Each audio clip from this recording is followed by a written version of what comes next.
Welcome to a day in the Word. Today's reading is Job chapter 38 through Job chapter 39. Job chapter 38. Then the Lord spoke to Job from a whirlwind and said, "Who is this ignorant person saying these foolish things? Prepare yourself for an attack. Get ready to answer the questions I will ask you. Where were you when I made the earth? If you are so smart, answer me. And who decided how big the earth should be? Who measured it with a measuring line? What is the earth resting on? Who put the first stone in its place when the morning stars sang together and the angels shouted with joy? Who closed the floodgates as the sea gushed from the womb? Who covered it with clouds and wrapped it in darkness? I set the limits for the sea and put it behind locked gates. I said to the sea, you can come this far, but no farther. This is where your proud waves will stop. Did you ever in your life command the morning to begin or the day to dawn? Did you ever tell the morning light to grab the earth and shake those who are evil out of their hiding places? The morning light makes the hills and valleys easy to see. When the daylight comes to the earth, the shapes of these places stand out like the folds of a coat. They take shape like soft clay that is pressed with a stamp. Evil people don't like the daylight. When it shines bright, it keeps them from doing the bad things they do. Have you ever gone to the deepest parts of the sea? Have you ever walked on the ocean bottom? Has anyone shown you the gates to the world of the dead? Have you ever seen those gates that lead to the dark place of death? Do you really understand how big the earth is?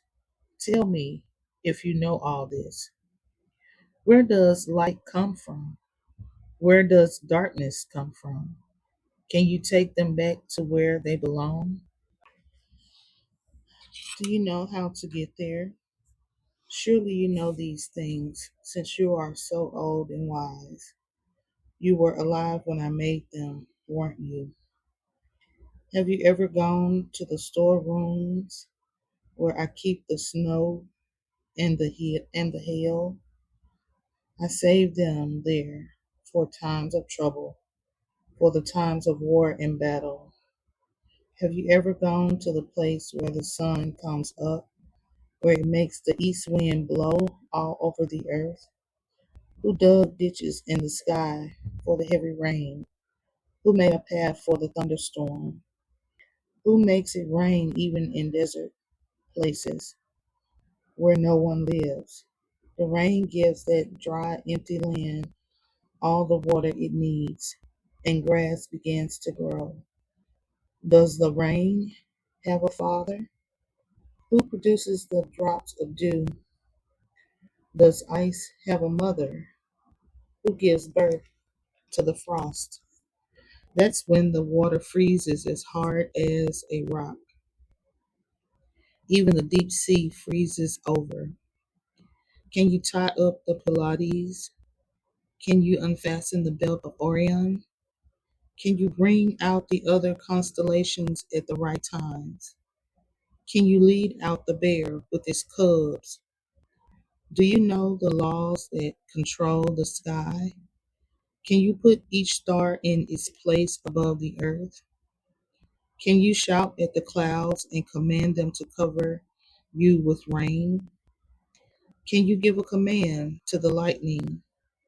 Will it come to you and say, here we are? What do you want, sir? Will it go wherever you want it to go? Who makes people wise? Who puts wisdom deep inside them? Who is wise enough to count the clouds and tip them over to pour out their rain. The rain makes the dust become mud, and the clumps of dirt stick together. Do you find food for the lions? Do you feed their hungry babies? No, they hide in their caves or wait in the grass, ready to attack their prey.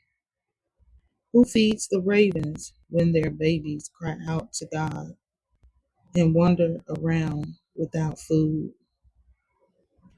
Job chapter 39.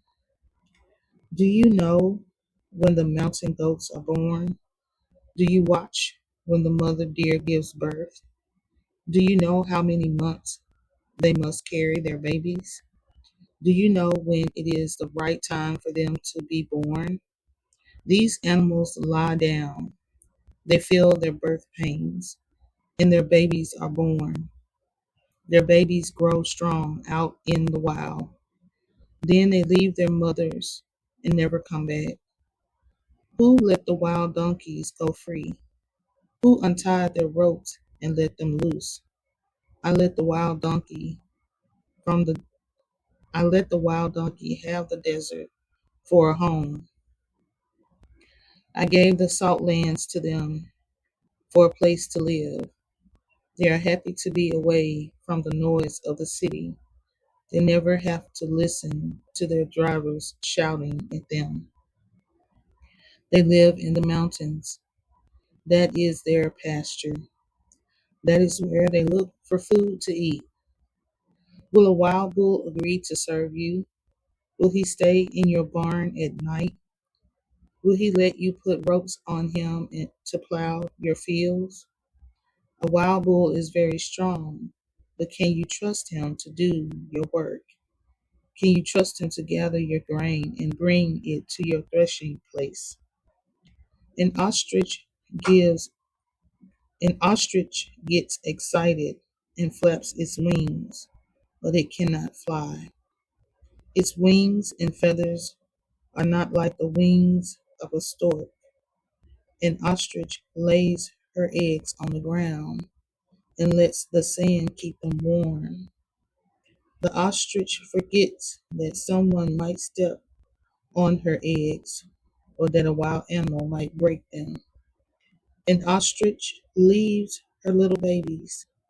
She treats them as if they were not her own. If her babies die, she does not care that all her work was for nothing. That's because I did not give wisdom to the ostrich. She is foolish, and I made her that way. But when the ostrich gets up to run, she laughs at the horse and its rider because she can run faster than any horse. Did you give the horse its strength? Did you put the mane on its neck? Did you make it able to jump like a locust or snort so loudly that it scares people? A horse is happy to be so strong. It scratches the ground with its foot and runs into battle. It laughs at fear. Nothing makes it afraid. It does not run away from battle. The soldier's quiver shakes on the horse's side.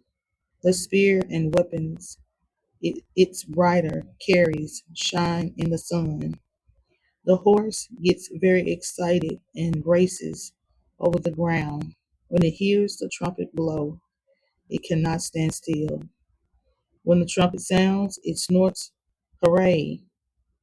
It can smell the battle from far away and hear the shouts of commanders with all the other sounds of battle. Did you teach the hawk how to spread its wings and fly south? Are you the one who told the eagle to fly high into the sky? Did you tell it to build its nest high in the mountains? It lives high on a peak at the top of a cliff. That is its fortress. From there, it looks far into the distance, searching for its food. The eagles gather around dead bodies, and their young eat the blood. Thank you for joining A Day in the Word Bible in a Year series. Please subscribe, like, comment, and don't forget to turn on that notification bell. Until next time, shalom.